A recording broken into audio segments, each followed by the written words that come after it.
History's most pivotal meetings often happened far from famous capitals. We are exploring 22 forgotten crossroads where entire civilizations collided and left hidden legacies. You will discover a new way of seeing world history, one that reveals our deep interconnectedness. How did a single desert oasis become the linchpin for empires? What secrets lie beneath the stone ruins of a jungle city? By the end, you will see the entire map of the past in a startling new light. What forgotten meeting place near you might hold a similar story of convergence? 1,000 years ago, the Swahili Coast was a string of glittering city-states, a world away from the isolated Africa of later European maps. Here, the monsoon winds did not just bring rain, they brought the world. African merchants from the interior arrived with gold, ivory, and rare hardwoods, meeting Arab dhows and Indian ships laden with silks, spices, and gleaming Chinese celadon porcelain. This was not a simple exchange of goods, but a slow, deliberate merging of civilizations. From this convergence, a new culture was born, speaking a language that wove together Bantu grammar with a rich tapestry of Arabic words. The very stones of cities like Kilwa tell this story. The great mosque of Kilwa, with its domed roof and intricate coral brickwork, stands as a testament to this fusion, an architectural marvel that would be as at home on the shores of the Persian Gulf as it is on the African coast. Archaeologists sifting through the soil find more than just foundations. They find coins from the distant Ming dynasty, tangible proof of trade networks that stretched halfway across the globe centuries before Portuguese caravels rounded the Cape. This crossroads' true legacy, however, is not just in its silent stone ruins. It lives on in the Swahili language itself, a lingua franca born of necessity, and in a culinary and musical heritage where the deep rhythms of Africa intertwine seamlessly with the melodic strains of Arabia. It demonstrates that the most resilient civilizations are often those woven from many different threads. From this vibrant maritime world, we now ascend to a meeting point of a very different kind, high in the thin air of the Andes, where another empire was built on the backbone of a forgotten crossroads. High in the thin air of the Bolivian Altiplano, the stone city of Tiwanaku was more than a capital, it was a nexus. This was the spiritual heart of the ancient Americas, a place where llama caravans from the Pacific coast met traders from the lush Amazon basin and pilgrims from the southern highlands. They all converged on this high plateau, drawn by something far greater than commerce. At the center of it all stands the monumental Gateway of the Sun, a single block of stone carved with a complex and powerful deity figure, a being surrounded by winged attendants and cryptic symbols. This iconography was not unique to Tiwanaku. Variations of this same celestial being appear in art from the coast to the deep jungle, suggesting that this city was the source of a shared cosmological belief system that united vastly different peoples across the Andes. This was a crossroads of the mind where a common understanding of the universe was forged. The rituals practiced here cemented that shared identity. Archaeologists have unearthed ornate snuff trays, often made of wood or bone, and residues of powerful hallucinogenic substances. These were not for mere recreation. They were sacred tools for shamans and priests to transcend the physical world and communicate with the gods. The discovery of these ritual kits, found far beyond Tiwanaku's core, shows how these spiritual practices spread along the same routes as goods and ideas. A leader from a coastal valley or a chief from the Amazonian foothills would have participated in these ceremonies, absorbing the worldview of Tiwanaku and carrying it back to their homeland. This is how a ceremonial center could weave a tapestry of common belief across thousands of miles, laying a cultural foundation that later empires like the Inca would build upon directly. But the influence of this crossroads was not confined to the spiritual realm. It was also profoundly practical. To survive at an altitude of over 12,000 feet, the people of Tiwanaku engineered a revolutionary agricultural system, the raised field. These were vast networks of elevated planting beds surrounded by water-filled canals. The water absorbed heat from the sun during the day and released it slowly at night, protecting crops from the deadly frost that often gripped the high plains. This simple yet brilliant technology transformed a harsh environment into a breadbasket, supporting a large urban population. Neighboring societies saw this success and eagerly adopted the technique, boosting food production and stability across the region. From a shared god carved in stone to the very methods of survival, Tiwanaku demonstrates how a single, powerful crossroads could disseminate both the ideas to live by and the tools to live. From this high-altitude cradle of Andean civilization, our journey continues to another vast and open landscape, the wind-swept steppes of Central Asia. These were not barren deserts, but a chain of lush, life-giving oases. In cities like Kucha and Turfan, the world gathered under a relentless sun. Caravans departing from the imperial courts of China would meet merchants from the Persian empires and pilgrims from the Indian subcontinent, all converging in these walled towns that thrived on the Silk Road's northern branch. The very people who lived here tell a story of profound mingling. The Tarim Basin mummies, preserved for millennia by the dry air, lie with European features, their clothes woven from vibrant, complex textiles that feel both familiar and alien. They are a silent, stunning testament to a population of astonishing diversity, a crossroads of humanity itself. This cultural collision is etched into the very rock walls of places like the Kizil Caves. Here, Buddhist monks carved out hundreds of sanctuaries, covering them with murals that tell the life of the Buddha. But the art itself is a fusion. The flowing robes and serene faces borrow from the classical traditions of Indian Gandhara, while the patterns and local deities woven into the scenes speak of the unique artistic spirit of Central Asia.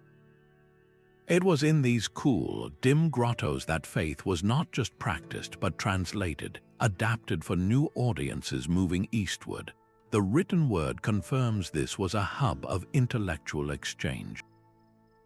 Fragile manuscripts, carefully unrolled in modern laboratories, reveal a cacophony of languages.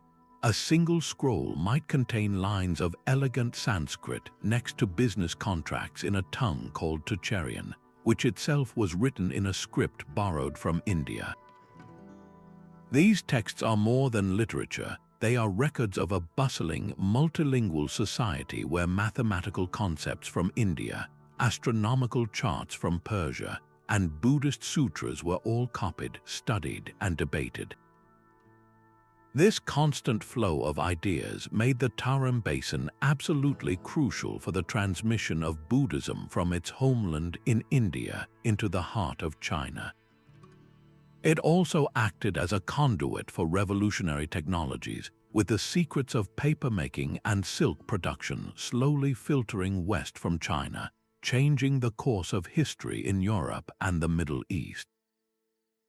The true legacy of this crossroads is its proof that the most forbidding landscapes can become the most open doors. The vast Taklamakan Desert, whose name whispered a warning to travelers, was not an impenetrable barrier. Its oases functioned as a string of islands in a sandy sea, forcing diverse cultures to meet, rest, and trade. This reminds us that some of history's most vibrant and lasting exchanges happened far from powerful capitals, in these seemingly remote and inhospitable locations. From these arid Central Asian hubs, the flow of goods and ideas now follows the great river highways of another continent, where a different kind of empire was built on the power of convergence.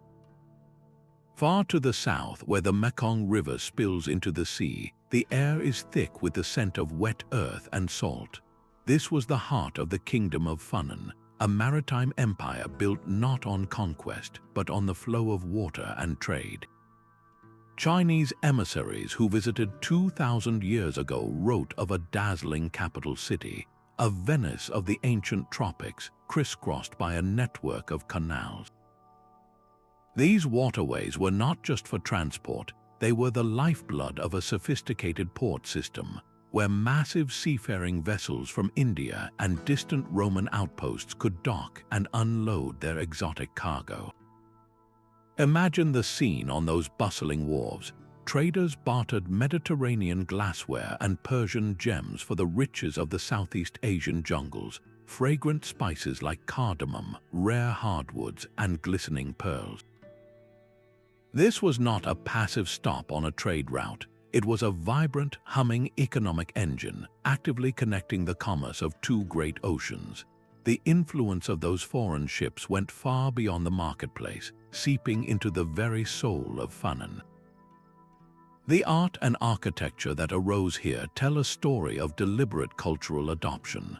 Grand temples were erected, dedicated to Hindu gods like Shiva and Vishnu, their forms and iconography clearly inspired by Indian prototypes. Yet this was not a simple copy. Local artists infused these foreign deities with a distinct regional spirit. The serpentine Naga, a powerful water spirit from local belief, became a central guardian figure, coiled at the entrances of shrines, its hood spread wide in a display of both protection and authority. This fusion created a new visual language, one that would echo for centuries in the grander temples of Angkor. But none of this splendor would have been possible without an even deeper innovation, one hidden beneath the fertile soil of the delta. The people of Funan were master hydrologists. They engineered vast, complex systems of canals and reservoirs that did more than just facilitate trade. They tamed the landscape itself. These works allowed for intensive, year-round rice cultivation, turning the swampy delta into one of the most productive agricultural heartlands in the region. This agricultural surplus was the true source of Funan's power, supporting a dense population of artisans, merchants, and priests, and providing the provisions needed to supply those long-distance trading fleets. The kingdom's legacy is therefore twofold. It was both a conduit for Indian culture and a brilliant example of how to harness a challenging environment to build a civilization. This delta crossroads proves that the most powerful connections are often those that feed both the body and the spirit. From this waterlogged world of canals and ocean-going ships, our path now turns inward to a very different frontier where the desert and the sown land met in a stark and dramatic embrace.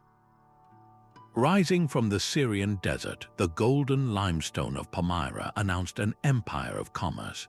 This was no ordinary oasis. It was the indispensable pivot point on the ancient world's most lucrative trade route, the critical link between the Roman Empire in the west and the Parthian Empire in the east.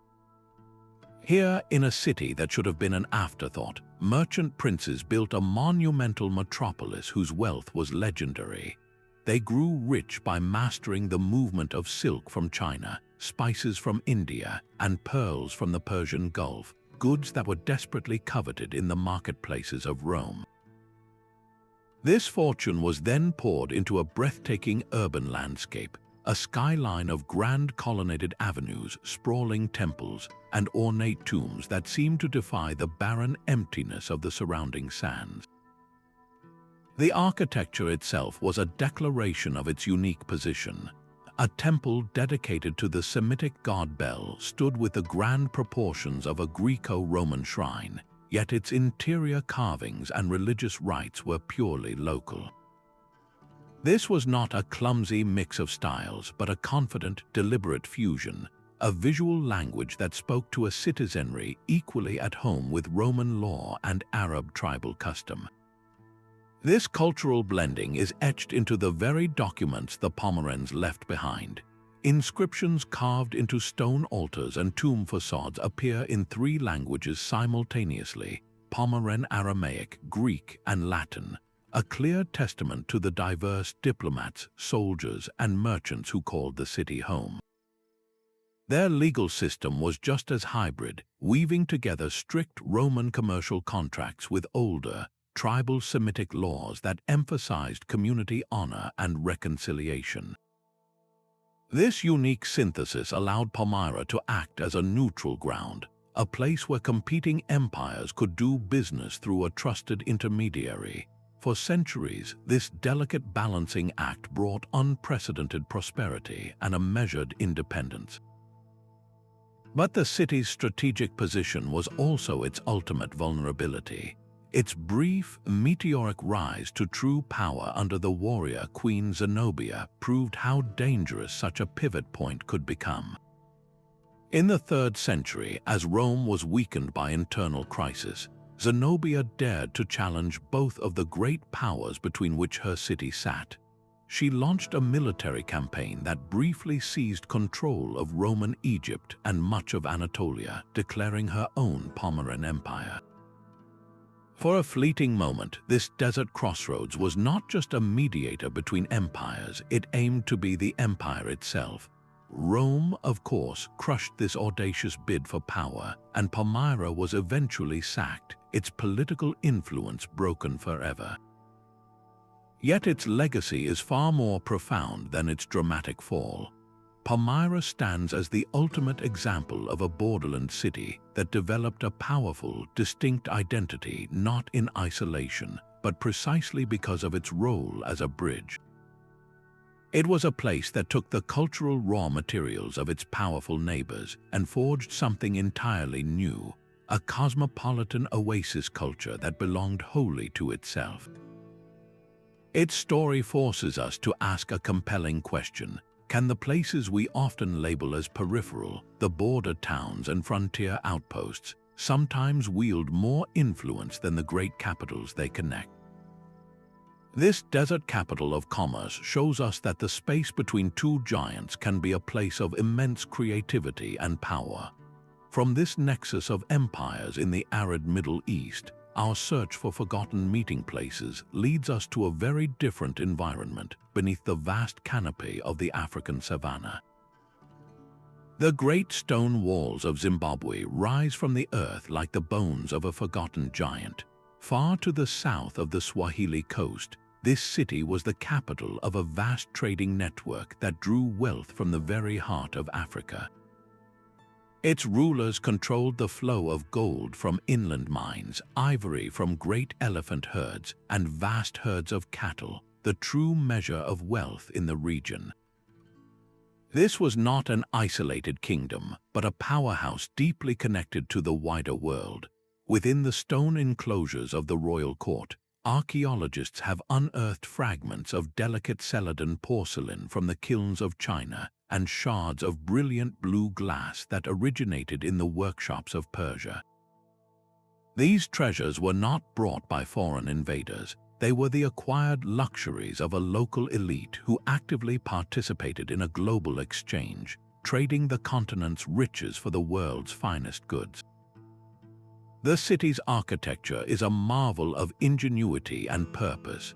Built entirely without mortar, the dry stone walls are constructed with such precision that the stones lock together, many standing strong after more than 700 years.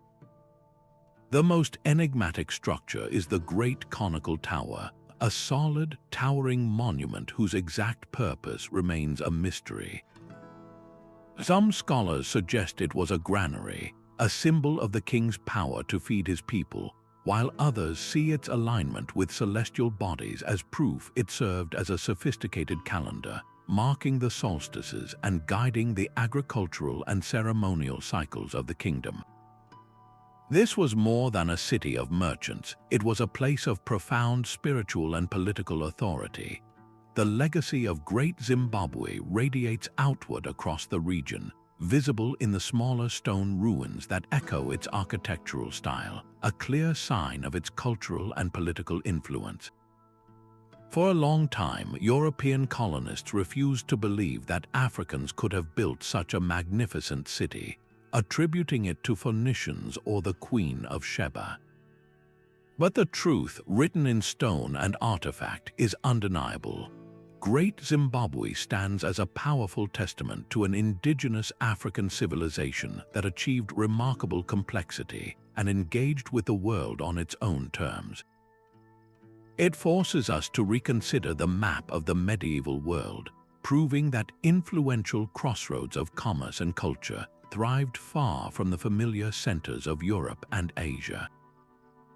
From this stone metropolis in the African savanna, we now journey to the opposite extreme of human habitation, to the vast frozen rim of the continent where another kind of meeting took place. The frigid currents of the Yenisei River carved a lifeline through the immense Siberian wilderness.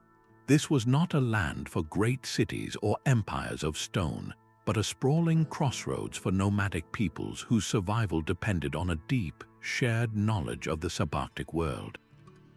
Along its banks, the Ket, Yakut, and Evenki peoples met, their lives woven together by the seasonal rhythms of the hunt and the herd. In this unforgiving environment, the exchange of a single technology could mean the difference between life and death. The practice of reindeer domestication, a revolutionary innovation, moved along these river routes. A family group that mastered the art of herding these resilient animals could suddenly travel vast distances, their lives transformed from a precarious search for game to a more predictable, mobile existence. This knowledge was more precious than any gemstone, a practical wisdom shared and refined across generations and ethnic boundaries. This confluence of cultures is etched into the very landscape. Long before the rise of more famous steppe empires, the enigmatic Okonev culture raised massive stone stelae along the Yenisei. These carved monoliths depict faces with startling, owl-like eyes and intricate patterns that seem to map a spiritual world unique to this region. These standing stones are silent witnesses to a shared artistic and cosmological tradition that bound the early peoples of the Basin together. That spiritual world was governed by shamans, figures who could traverse the boundaries between the human and spirit realms. Shamanic traditions, with their drumming, chanting, and elaborate rituals, formed a common spiritual language across Siberia. A shaman from one group might share visions or healing techniques with another, their practices blending and evolving through contact along the river. This was a crossroads of the soul, where the human response to a vast and powerful nature was constantly negotiated and renewed. Later, the Yenisei Basin became a crucial corridor for much larger movements, a highway for the expansions of Turkic and later Mongol peoples. These waves of migration and conquest did not simply erase the older cultures. Instead, they layered new languages and customs onto the resilient foundation that was already there. When Russian explorers finally pushed into Siberia centuries later, they documented a thriving, complex trade network centered on the river. Furs from the northern tundra, where the sable and fox pelts were of legendary quality, were traded for metals and crafted goods from the southern steppes. Knowledge flowed with these goods: strategies for surviving the brutal winter, techniques for fishing through the ice, and stories from distant lands. The Yenisei's true legacy is this breathtaking cultural resilience. It demonstrates that a river system could integrate the forest, the steppe, and the tundra into a single, interconnected world, proving that the most challenging habitats often spur the most profound innovations in human cooperation. This pattern of connection forged by geography repeats itself across the globe, even in the familiar landscapes of the European continent. On the banks of the Danube River, the stone walls of Carnuntum stood as a stark dividing line between the Roman Empire and the vast, uncharted world of Germania. But this legionary fortress was far more than a military barrier. It was a bustling, noisy, and surprisingly integrated town where three ancient worlds collided daily. Roman legionaries from Italy and Spain marched alongside Celtic auxiliaries recruited from nearby provinces, while Germanic traders from across the river came to barter amber, furs, and slaves for the wine, fine pottery, and coinage of the Mediterranean. This was the northern terminus of the legendary Amber Road, a trade route that stretched all the way from the Baltic Sea, turning this military outpost into a global marketplace.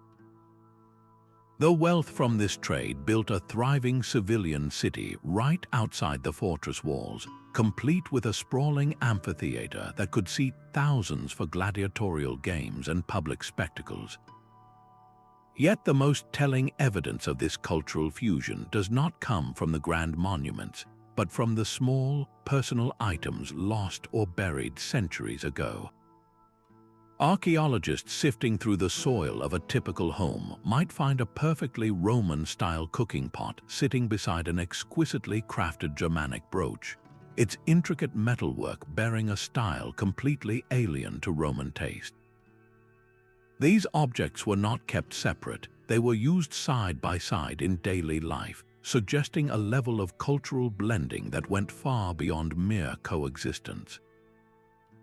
This was a society where a Germanic chieftain might adopt the Roman custom of public bathing, while a retired Roman centurion could be buried with a Celtic-style torque around his neck, a symbol of local status and honor.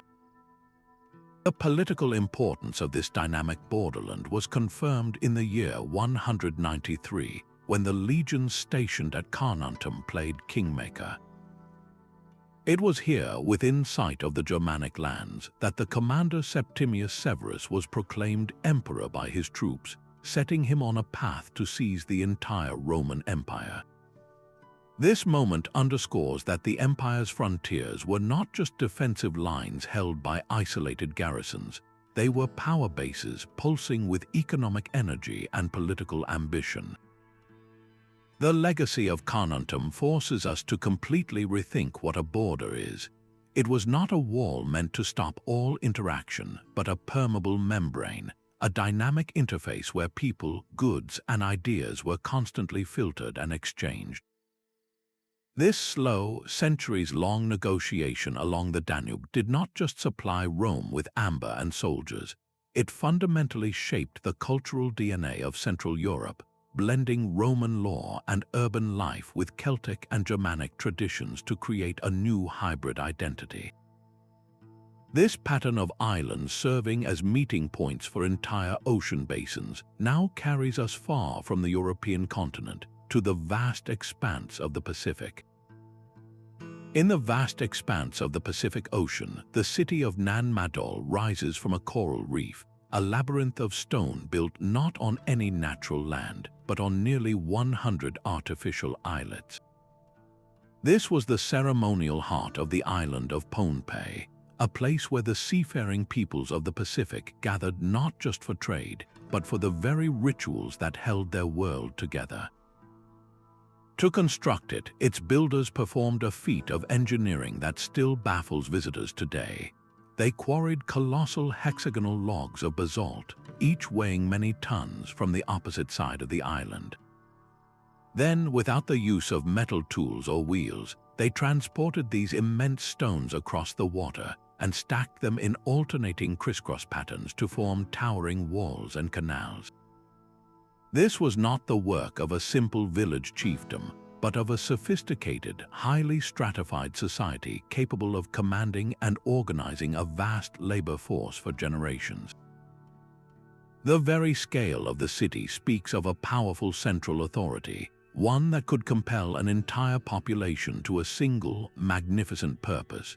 The purpose of this grand effort was to create a sacred and political center, a place set apart from the everyday world. The largest islet, Nandowas, housed the mortuary compound of the ruling Sordelor dynasty, a massive enclosure with walls 25 feet high, designed to awe and to separate the divine rulers from their subjects. But Nan Madol's influence stretched far beyond the reef. oral traditions and the discovery of distinctive shell ornaments and tools suggest that its power and prestige were woven into a much wider network. Canoes arrived from distant island groups like the Marshall Islands and Kosrae, carrying more than just goods. They brought new rituals, shared navigational secrets, and perhaps even royal marriages that linked powerful lineages across the ocean. This was a crossroads of Pacific culture where the most advanced maritime technology of the age converged. The legacy of Madol is not just in its silent, brooding ruins, but in the knowledge that enabled its connections. The people of this region were master navigators, reading the subtle patterns of the stars, the swells of the ocean, and the flight paths of birds to guide their outrigger canoes across thousands of miles of open water. This sophisticated understanding of the sea allowed them to maintain a web of social and economic ties across an immense aquatic world, completely challenging the outdated idea that Pacific islands were isolated and lonely outposts. They were, in fact, vibrant nodes in one of history's most extensive and daring networks of communication. Madol stands as a testament to the human capacity to build not just with stone, but with relationships, forging unity across the world's greatest ocean. From this aquatic realm of islands and navigators, we now move to a world defined by its towering peaks, where the rugged Caucasus Mountains created a different kind of meeting place. Where mountains plunge directly into the sea, a stone gate was built to control the world. This is Derbent, the Caspian Gate, a fortress city squeezed into a narrow strip of land between the Caucasus Range and the water's edge. For centuries, this was the only easy pass for armies and merchants moving between the vast Eurasian steppe and the ancient civilizations of the Middle East. Its sheer strategic importance is written in stone, in the form of immense parallel walls that stretch from a colossal citadel on the mountain ridge all the way down into the Caspian Sea itself, a physical barricade designed to channel, control, and tax all movement between two continents. Derbent did not just sit on a border, it was the border, a choke point so valuable that every major empire in the region fought to possess it.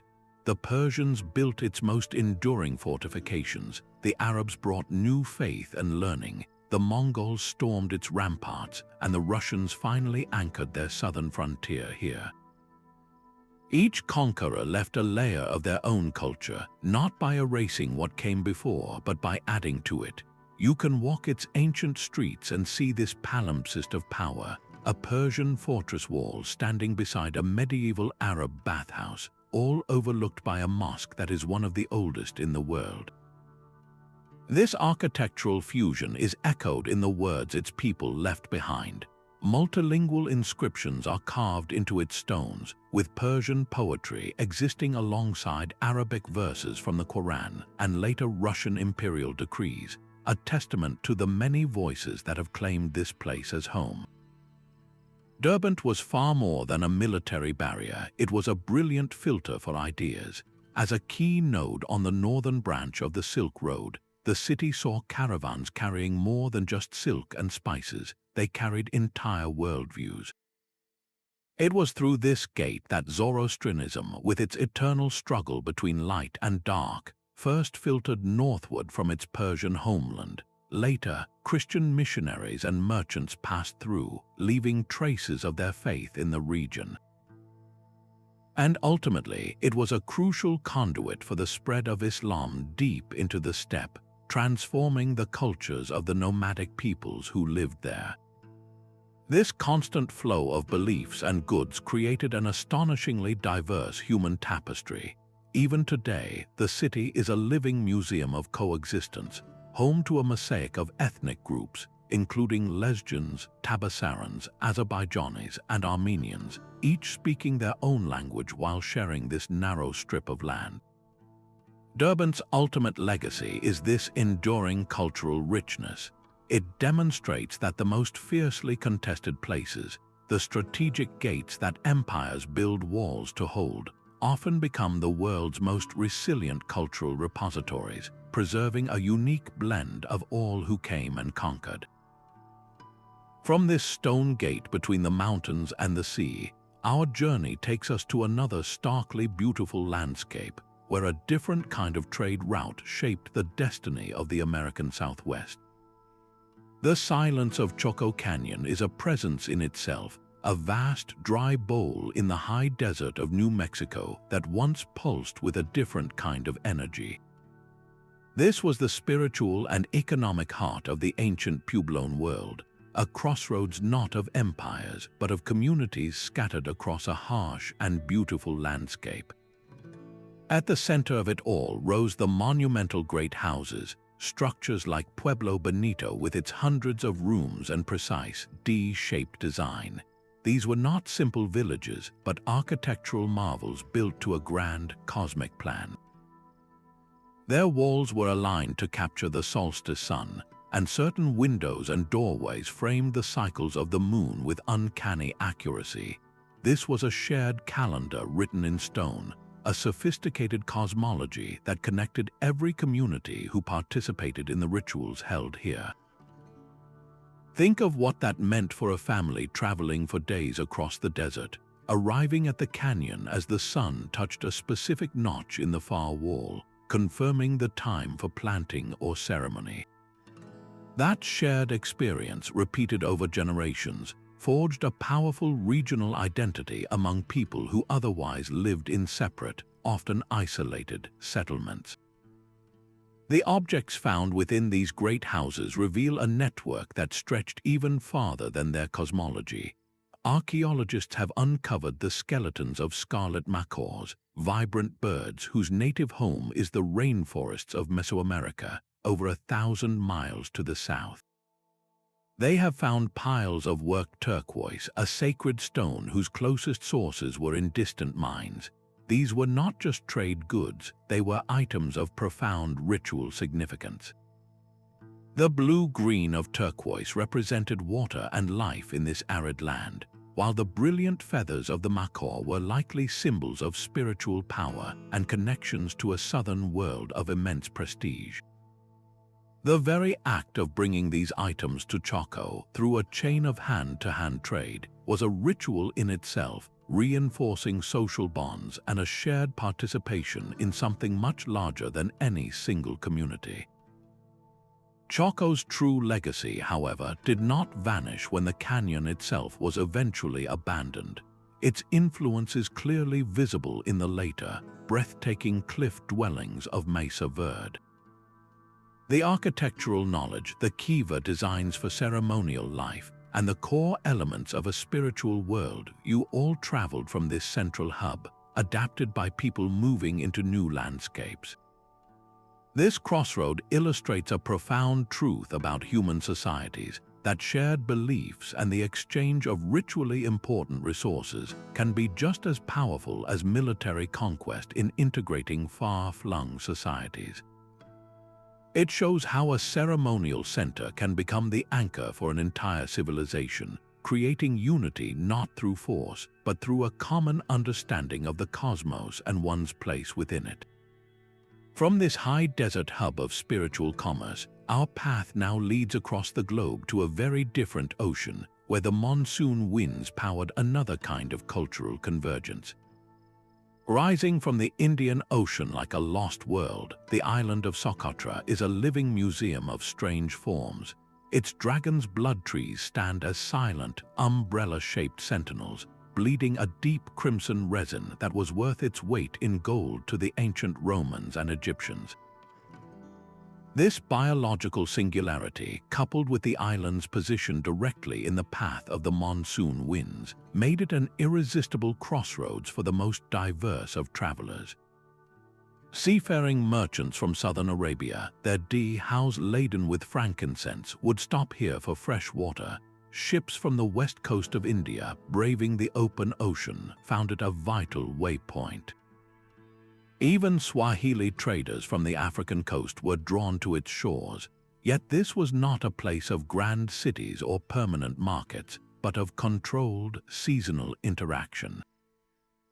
The island's profound ecological isolation ensured it was never truly absorbed by any of the great civilizations that passed by, allowing it to develop a culture as unique as its bottle-shaped desert roses.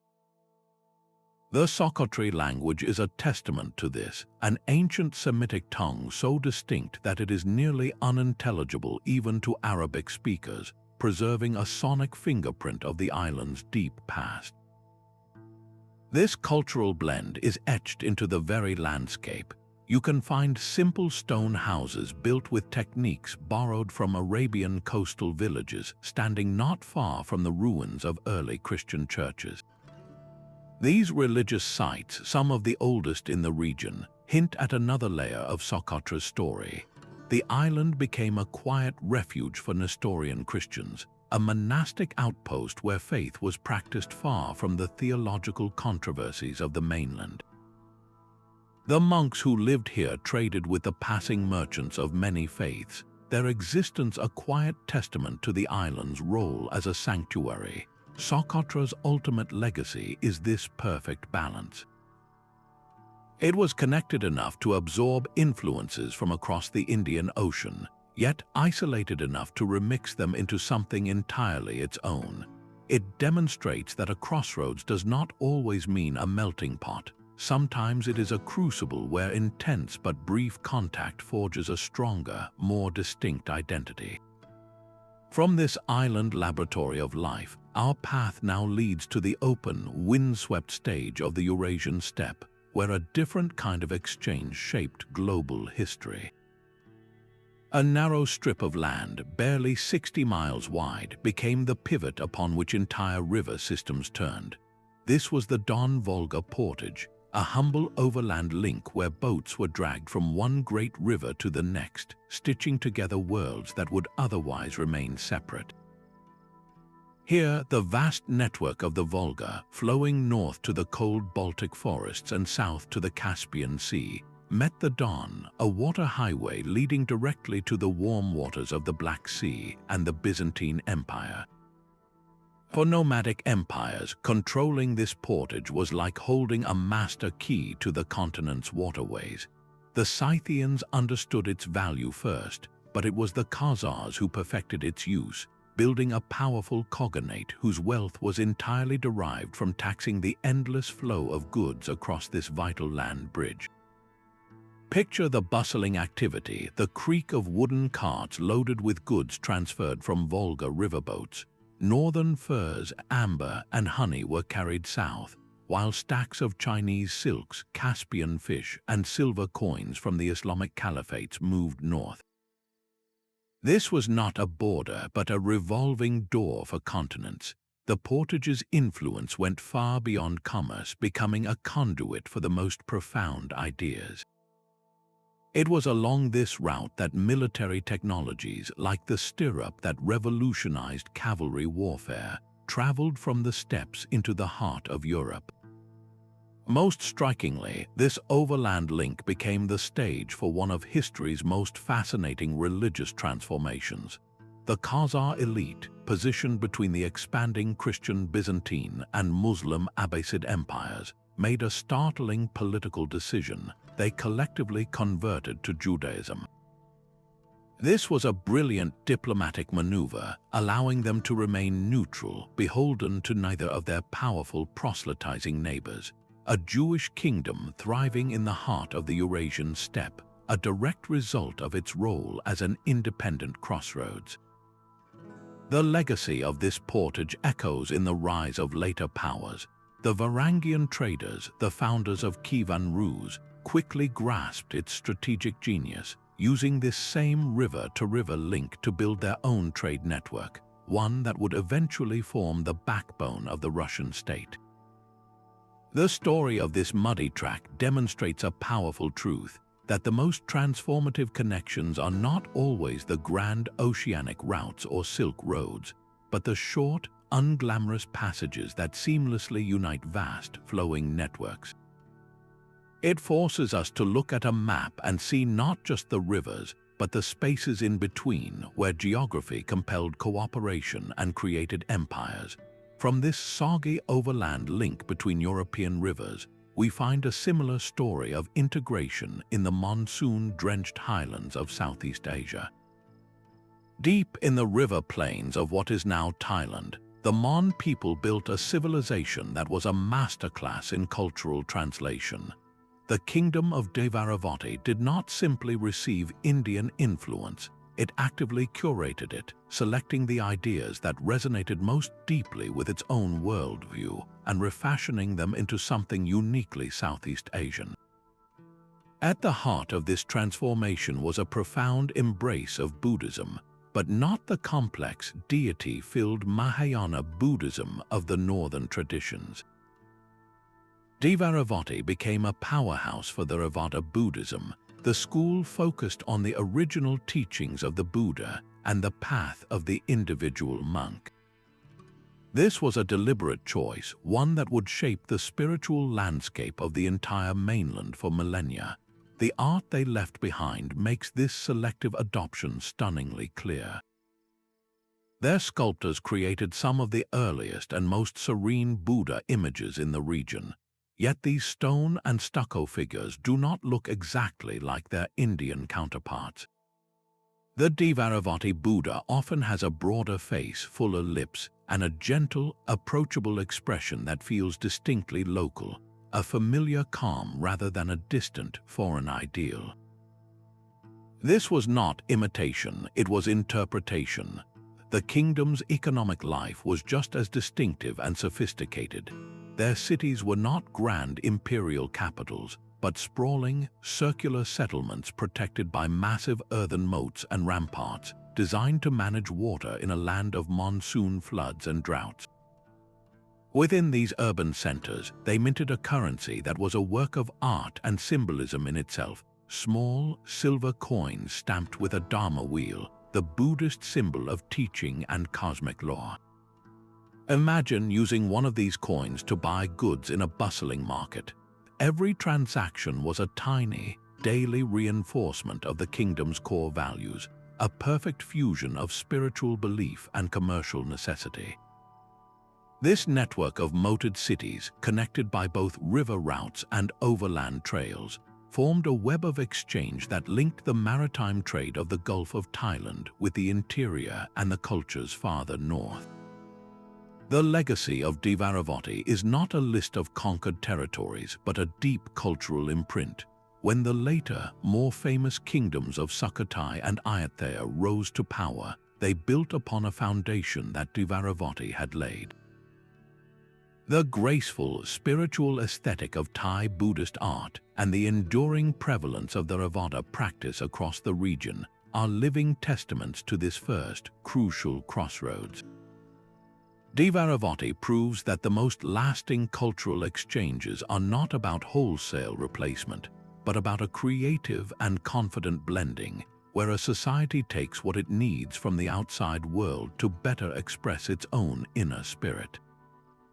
This process of selective cultural fusion finds a fascinating parallel on the other side of the world, in the vibrant heart of the ancient Mediterranean. On the very edge of the known world, where the Mediterranean Sea spills into the vast, mysterious Atlantic, the Phoenicians built a gateway. Cádiz, the city we now call Cádiz, was not founded for conquest but for connection. From this rocky island stronghold, the most daring merchants of the ancient world launched their ships into the open ocean, turning a peripheral outpost into the central hub for a trade network that would reshape the West. Their primary quest was for metals, the essential ingredient for the Bronze Age. They ventured north along the Atlantic coasts of Iberia, drawn by the legendary wealth of Tartessos, a kingdom rich in silver, and pushed even farther, all the way to the tin mines of distant Britain. This was not a casual coastal trade. It was a highly organized, long-distance enterprise that linked the sophisticated markets of the eastern Mediterranean with the raw material sources of wild, uncharted Europe. The culture of Cádiz itself was a living testament to this convergence. The city's most sacred site was a temple dedicated to the Phoenician god Melkart, the patron of explorers and the city's founder. But as you walked its streets, you would have heard a symphony of languages: Phoenician, the local Iberian tongues of the Tartessians, and later Latin. The religious life reflected this blend. Over centuries, the Phoenician Melkart slowly merged with the Greco-Roman hero Hercules, becoming the god Hercules Melkart, a fused deity worshipped by sailors from many cultures who all saw in him a protector of their perilous ocean journeys. This cultural fusion was a practical necessity for a port city whose survival depended on maintaining good relations with both its powerful homeland and its indigenous trading partners. The legacy of Cádiz, however, extends far beyond its traded goods and hybrid gods. This Phoenician gateway was a crucial conduit for revolutionary technologies that would fundamentally alter Europe. It was through ports like Cádiz that the secrets of advanced ironworking, a harder and more versatile metal than bronze, filtered into the Western territories. Even more transformative was the introduction of the alphabetic writing system. The Phoenician alphabet, with its simple set of 24 characters representing sounds, was a radical departure from the complex syllabic scripts of the time.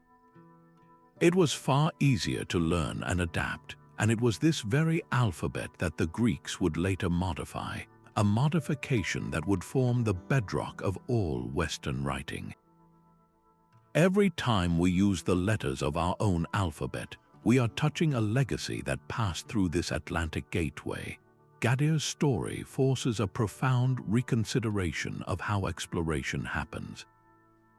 The greatest leaps in connecting the world were not always launched from the great imperial centers. They were often the work of pioneers operating from the very edges of the map, from peripheral bases like this one, driven by commerce and a deep understanding of the sea. By opening the Atlantic, these Phoenician traders set a geographical and economic stage that would, centuries later, be used by the Portuguese and Spanish during the Age of Discovery. They proved that the true center of a network is not always found in the middle of a continent, but at the point where one world ends and another begins.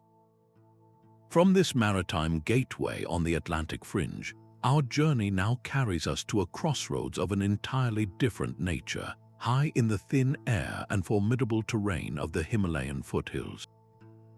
The Buddha's journey into the world began not in a remote hermitage, but in a bustling, cosmopolitan town. Kapilavastu, the capital of the small Shakya Republic, sat in the fertile plains of the Tarim, a region that was far more than just a border between the Indian subcontinent and the high Himalayas. It was a vibrant cultural and economic junction. Trade routes from the Gangetic Plain met trails descending from the mountain passes, bringing not only goods but a constant flow of people and ideas. It was this very exposure to the wider world, this intersection of different ways of life, that shaped the young prince Siddhartha before he ever left his palace walls. The profound questions he would later seek to answer were born in a place accustomed to the comings and goings of diverse cultures. After his enlightenment, the Buddha's childhood home transformed. Kapilavastu became one of the earliest and most sacred pilgrimage sites in the Buddhist world. Devotees from across Asia traveled for weeks or months to walk the streets he once walked and see the places described in the scriptures. To accommodate these pilgrims, the city and its surroundings became a living architectural canvas. Grand stupas were erected to enshrine relics, and monasteries were built to house the growing monastic community. The ruins that remain today tell a fascinating story of artistic fusion. You can see the clean, polished sandstone pillars and lion capitals characteristic of the Mauryan Empire standing beside terracotta plaques and sculptures that show the distinct, muscular realism of Greco-Bactrian art, a legacy of Alexander the Great's passing influence. Local artisans, in turn, infused these foreign styles with their own aesthetic sensibilities. creating a visual language for Buddhism that was both universal and uniquely local. This crossroads did more than just receive pilgrims. It actively launched a spiritual revolution. Kapilavasta's strategic position on northbound trade routes meant that merchants became the first and most effective missionaries. As they traveled with their caravans into the mountains of Central Asia, they carried not only silk and spices but the Buddha's teachings. These ideas, packaged in the relatable stories of his life and the practical wisdom of his path, found fertile ground in the oasis towns along the Silk Road. From there, they were eagerly picked up and carried further east by Chinese monks and traders, eventually transforming the entire philosophical landscape of East Asia. The journey of a single idea born in a small republic was thus amplified by the very networks of commerce and connection that had defined its birthplace. The legacy of Kapilavastu forces a powerful reconsideration of influence. It demonstrates that a place does not need to be a vast empire or a wealthy metropolis to change the world. A small, thoughtful principality, positioned at the right intersection of geography and culture, can become the source of an idea that reverberates for millennia. Its story asks us how many other world-changing concepts began not in centers of power, but in humble, interconnected places where different worlds gently collided. From this fertile plains where spiritual traditions merged, our search for forgotten meeting places now takes us to the opposite extreme, to the heart of the greatest desert on Earth. Beneath the blistering Saharan sun, the Garamontes did not just survive the desert, they mastered it. In the heart of what is now Libya's Fezzan region, they engineered a hidden world of water, tapping into ancient fossil aquifers with a network of underground tunnels known as Fagara. These gently sloping channels, sometimes stretching for miles, brought groundwater to the surface without a single drop being lost to evaporation, creating a chain of lush, green oases where cities could flourish. This was not a scattered nomadic culture, but a centralized kingdom with a capital at Garama, a city of multi-story mud-brick buildings that served as the command center for a vast economic network. The Garamontes became the indispensable middlemen of the world's most formidable desert, their camel caravans moving south to the kingdoms of the Niger River, laden with goods from the Mediterranean, and returning north with the most precious commodities of all, gold, ivory, and salt. Their civilization was a living tapestry of cultural fusion. Garamantian pottery shows clear influences from Roman amphorae, yet the patterns and textiles found in their tombs are distinctly African, woven with designs that echoed the traditions of sub-Saharan peoples. They lived in fortified settlements or caissars that blended Berber architectural styles with a strategic need for defense, their very homes a testament to a life lived at a dynamic intersection. The true legacy of the Garamontes shatters a persistent illusion. The Sahara was never a barren, impenetrable void dividing north from south.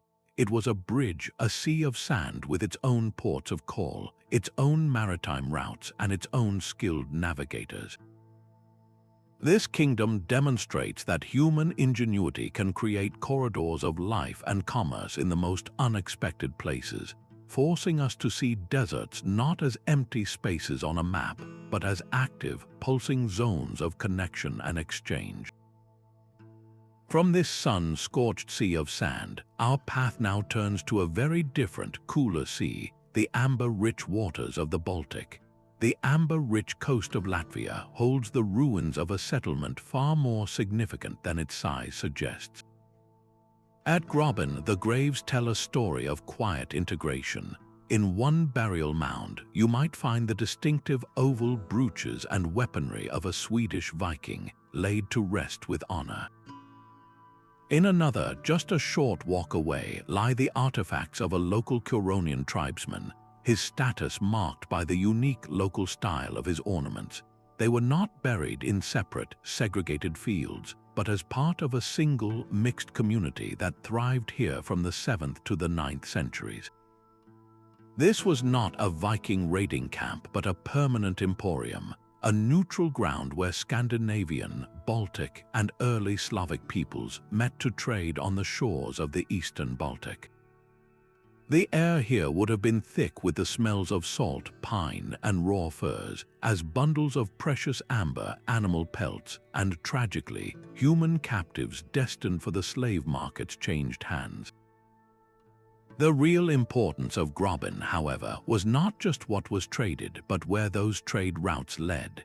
This coastal settlement was the primary gateway, the launching point for Viking explorers and merchants who pushed eastward. They navigated their shallow draft longships up the great rivers of Russia, the Dvina and the Dnieper, portaging from one watershed to the next, creating a watery highway that stretched all the way to the Black Sea. This was the route that connected the cold Baltic with the dazzling wealth of Constantinople, the capital of the Byzantine Empire. The silver coins, silks, and spices that flowed back north through Grobin financed this expansion and fostered the contacts that would eventually lead to the formation of the Rus state, the precursor to modern Russia and Ukraine. Grobin's legacy is this profound geographical bridge. It demonstrates how a single, modest coastal hub could catalyze a chain of events that reshaped the political map of an entire continent. It forces us to look beyond the famous raids on Paris and London and recognize that the Vikings' most enduring impact was their role as connectors, weaving together the Baltic and Byzantine worlds into a single, sprawling economic network.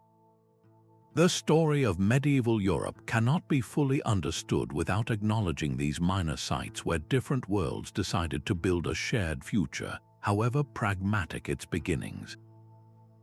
From this Baltic gateway that looked east, our path now turns to a desert crossroads that looked to the sea, where the frankincense trees grew and the fate of empires was decided by scent. The island fortress of Kalat al-Bahrain rises from the Gulf as a man-made mountain of history. This immense tell, layer upon layer of ancient mudbrick and ash, was the beating heart of the Dilmun civilization. For over 4,000 years, this was not a remote outpost but a central hub in a world-spanning network, the critical link between the epic cities of Mesopotamia and the sophisticated, mysterious cities of the Indus Valley. Dilmun's merchants grew immensely wealthy by mastering the sea routes, their ships laden with three treasures: copper from Oman, perfect pearls from its own waters, and sweet dates from its lush palm groves. This commerce was so vital that Dilmun became enshrined in myth. In the Sumerian epic of Gilgamesh, this very island is described as a blessed, holy land, the place where the hero journeys in search of eternal life. The reality unearthed by archaeologists is just as compelling. Digging through the strata of the Great Mound is like reading a history book written in soil and stone. One layer reveals the grand palaces of the Dilmun kings themselves. The next shows the administrative buildings of the Babylonian Empire, followed by the artifacts of Kassite rulers, and finally the elegant columns of a Hellenistic Greek port. Each new power that arrived saw the strategic value of this island and made it their own, adding a new chapter to its architectural and cultural story without ever erasing what came before. The true genius of Dilmun, however, is found in the small, personal objects left behind. Thousands of carved stone seals have been discovered, each one unique, used to mark clay tablets and bales of goods.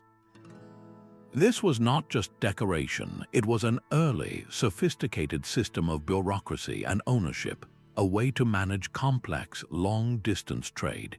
A merchant in the Indus Valley city of Lothal could see a Dilmun seal on a shipment of copper and know exactly its origin and quality, a system of trust that stretched across the ocean.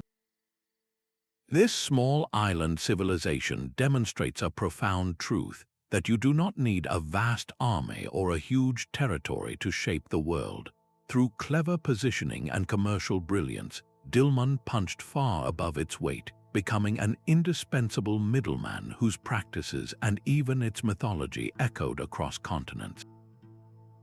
Its legacy is a masterclass in how small, agile entities can weave themselves into the very fabric of global exchange, creating an impact that resonates for millennia. From this Persian Gulf hub of myth and commerce, we follow the trade routes eastward to a different riverine crossroads, where the waters of the Mekong fostered another kingdom of cultural fusion.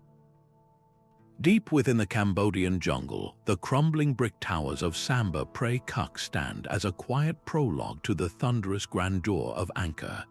This was the vibrant capital of the Chenla kingdom, a crucible where the spiritual fire of India first met the enduring genius of indigenous Khmer culture. The temples here, among the oldest permanent structures in the region, are not mere copies of Indian prototypes. They are a confident declaration of a new artistic language. Their brickwork is adorned with carvings where Hindu deities like Shiva and Vishnu appear, yet their expressions and the floral motifs that frame them feel distinctly of the local earth. Stone lintels depict the serpentine Naga, a powerful water spirit from local belief, now elevated to a divine guardian coiled above temple doorways.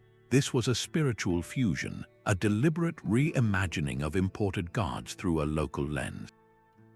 The story of this synthesis is carved not just in stone but in words. Inscriptions found throughout the site are written in two languages: the sacred, cosmopolitan Sanskrit of the priests and scholars, and the everyday Old Khmer of the people and the court. This bilingual record reveals a society consciously blending Indian concepts of kingship, like the Dvaraja or god-king, with existing local traditions of leadership and community. It was an intellectual and political project, creating a new model of power that was both universal in its ambition and uniquely Khmer in its character. The city itself was a masterpiece of hydraulic engineering and sacred geometry. Its urban plan was organized around concentric moats and massive reservoirs called barrays. These were not just practical sources of water, they were symbolic oceans representing the Hindu cosmos and the king's power to control the elemental forces of life. This sophisticated layout, which managed both monsoonal deluge and dry season drought, became the direct architectural blueprint for the later, far larger capitals of the Angkorian Empire.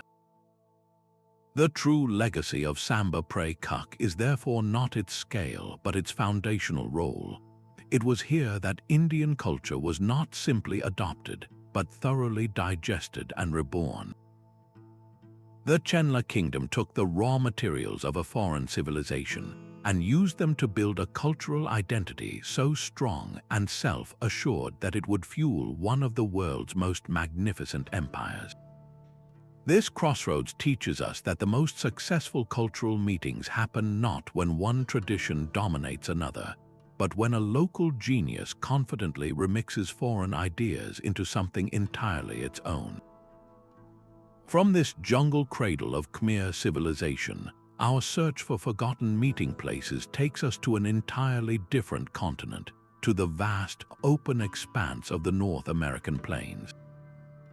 The great river highways of North America converged at a single fertile point. Where the Mississippi, Missouri, and Illinois rivers met, the city of Cahokia rose, a sprawling metropolis of earthen pyramids that was, for its time, larger than London. This was the undeniable capital of the Mississippian world, a gravitational center that pulled people from across the eastern woodlands. They came not as conquerors, but as pilgrims, traders, and settlers, drawn by the energy of this unprecedented urban experiment. At its heart stood the colossal Monk's Mound, a terraced earthen pyramid that covered more than 14 acres at its base. Climbing its 4 ascending levels was a physical and spiritual journey, culminating in a view of the entire city and the distant rivers that fed it. The city's layout was a grand cosmic map. A vast central plaza was flanked by more than 100 other mounds, and to the west, a circle of towering wooden posts, now called Woodhenge, acted as a sophisticated solar calendar. On the equinox, the rising sun would align perfectly with a key post, casting a long shadow that told the entire city it was time to plant, or to harvest, or to celebrate. This shared calendar, written in sunlight and shadow, unified a diverse population under a single celestial rhythm. The goods flowing into Cahokia revealed the scale of its connections. Copper, hammered into ornate ceremonial plates, was brought from mines near Lake Superior 1,000 miles to the north. Gleaming seashells, carved into ritual cups and gorgets, arrived from the warm waters of the Gulf Coast. These were not mere trinkets, they were sacred materials, essential for the rituals that gave the city its authority. The very act of bringing these distant objects to Cahokia, through a vast network of river-borne trade, wove a tapestry of shared culture across the continent. Artistic styles like the distinctive imagery of the falcon warrior and the hand and die motif spread from this hub, appearing on pottery and carvings from the Great Lakes to the deep south. Cahokia's influence did not vanish when the city itself was mysteriously abandoned around the 14th century. The idea of the city, the template of a planned ceremonial center with its great mounds and central plaza, traveled down the rivers. Smaller mound centers like Moundville in Alabama and Etowah in Georgia carried on the tradition, becoming powerful chiefdoms in their own right. They were the inheritors of a political and spiritual model first perfected at the Great Confluence. Cahokia's story forces us to rethink the landscape of ancient America. It proves that complex urban life, supported by long-distance trade and a unifying cosmology, could flourish far from the more famous cities of Mesoamerica. This Mississippian metropolis stands as a powerful reminder that the most fertile ground for civilization is sometimes found not in isolation, but at the precise point where great pathways of water and people choose to merge. From this riverine capital of North America, our final forgotten crossroad lies across the world, in the narrow, strategic waters of the Red Sea. The scent of salt and frankincense once hung thick over the harbor of Adulis. This was the maritime heart of the Aksumite Empire, a bustling port on the Red Sea where the wealth of Africa met the demands of the world. Massive ships from Roman Egypt docked alongside dhows from India and local vessels from down the African coast, all drawn to this single point of exchange. The Aksumites, whose power base lay inland in the highlands of modern Ethiopia, understood that controlling this port was the key to their influence. From here, they funneled African ivory, rhinoceros horn, and live elephants north to the circuses of Rome and Constantinople, while receiving in return Mediterranean wine, fine glassware, and Egyptian textiles. This was not a passive trade, but a carefully managed enterprise that turned an inland kingdom into a major player on the global stage. The coins minted by the Aksumite kings tell this story of confident, multicultural engagement.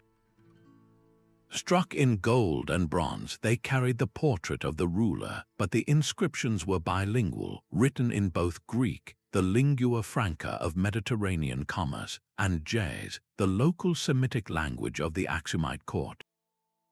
A merchant from Alexandria and a trader from the Indian port of Baragaza could both read and trust this currency, a tangible symbol of an empire that navigated multiple worlds with ease.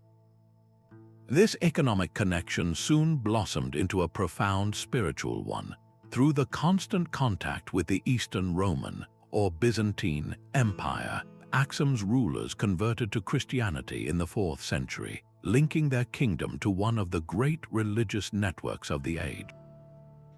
Adulis became a gateway for more than just goods. It welcomed Syrian monks, Greek theologians, and Coptic artisans who helped build the famous rock-hewn churches of Lalibela, weaving Axum permanently into the fabric of the Christian world. Yet the port's most enduring legacy might be the humble, practical goods that traveled with the luxury items. It was through Adulis that staple African crops like teff and finger millet began their journey across the Indian Ocean. These grains, perfectly adapted to dry climates, would eventually take root in India and beyond, transforming local agricultures and diets. The true power of this crossroads was its ability to connect an inland empire to the sea, proving that you did not need a coastline to be a maritime power, only a gateway. Adulis made Axum a pivot point in the early globalization of the Indian Ocean, a reminder that the flow of ideas and sustenance can be as world-changing as the trade in gold and ivory. A single, powerful pattern echoes across these 22 forgotten crossroads, from the monsoon-swept Swahili Coast to the river highways of Cahokia. Geography did not just create these places, it compelled them into existence. A narrow mountain pass, a life-giving oasis, the confluence of great rivers, these were natural funnels that forced diverse peoples to meet, rest, and negotiate. In these spaces, the collision of cultures was not a destructive force but a creative one, sparking a brilliant synthesis. The people of these hubs were masterful remixers, taking the spiritual raw materials of India and forging a new Buddhist art in Central Asia, or blending Roman law with tribal custom to create a unique legal system in the desert city of Palmyra. They were not passive recipients of foreign influence, they were active, discerning curators of it. This process reveals a profound truth about human innovation. It often flourishes most brilliantly not in the centers of power, but in the marginal zones, the borderlands and frontiers that great empires often viewed as peripheral. These were the testing grounds for new ways of living, where the need to communicate and cooperate across differences spurred the development of everything from new languages and legal codes to revolutionary agricultural techniques and navigational secrets. The true lesson of these crossroads is that history's grand narrative is not solely written by emperors and armies.